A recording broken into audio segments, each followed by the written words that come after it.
Hello and welcome back to the channel BCA वाली दोस्त। और आज हम पढ़ेंगे एक्सप्रेशन इन सी। ये भी आपका यूनिट में आता है कि एक्सप्रेशन क्या होते हैं।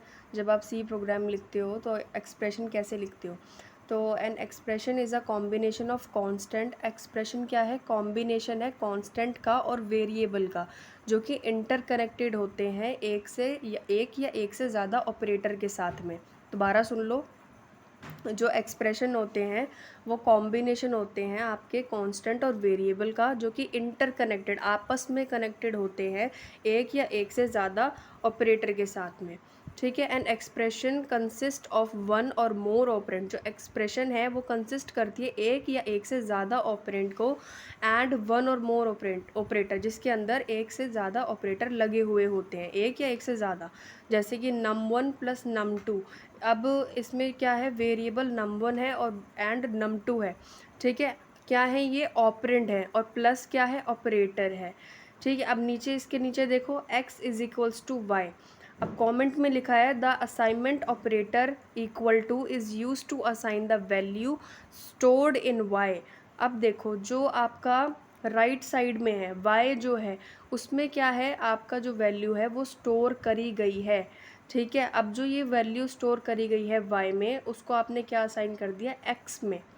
आ रही है थोड़ी बहुत? क्योंकि आपने देखो, पहले मैंने इंटीजर बनाया है कि y इज़ इक्वल्स टू 10। ठीक है। y के अंदर है 10 वैल्यू। अब मुझे जो ये y के अंदर वैल्यू है ना, मुझे कहीं स्टोर करानी है। मैंने x में करा दी, मैंने वैल्यू असाइन कर दी है x में। ठीक है। इसीलिए क्या बोला गया है? x इज़ इक्वल्स टू में y। अब इसमें असाइनमेंट ऑपरेटर क्या है? Equal to. ठीक है। जिसने क्या करा है? असाइन करी है वैल्यू जो स्टोर करी गई है y में, टू x, y से x में। ठीक है। अब क्या है? अब नीचे वाला देखो, a is equals to b plus c. ये क्या है? The value of the expression क्या है कि b प्लस सी को जो आपका वो आएगा, b प्लस सी में जो आपकी वैल्यू स्टोर है, उसको आपने किसको दे दिया? a में दे दिया। Expression can also represent logical condition that are either true or false. Expression आपके ऐसे भी हो सकते हैं लॉजिकल कंडीशन वाले, जो कि आपको ट्रू और फॉल्स भी दे सकते हैं।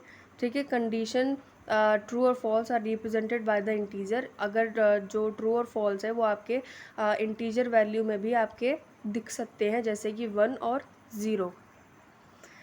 सी स्टेटमेंट क्या होते हैं ये बाद में पढ़ेंगे। बस एक्सप्रेशन बताना था, क्योंकि पिछली वाली वीडियो में मैंने बहुत सारे एक्सप्रेशन के बारे में बताया, बट मैंने आपको उसका वो नहीं बताया कि बेस क्या होता है। तो thank you so much for watching my video.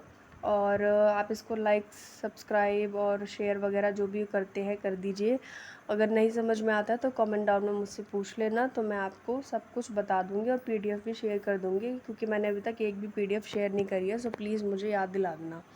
Thank you. मिलते हैं नेक्स्ट वीडियो में।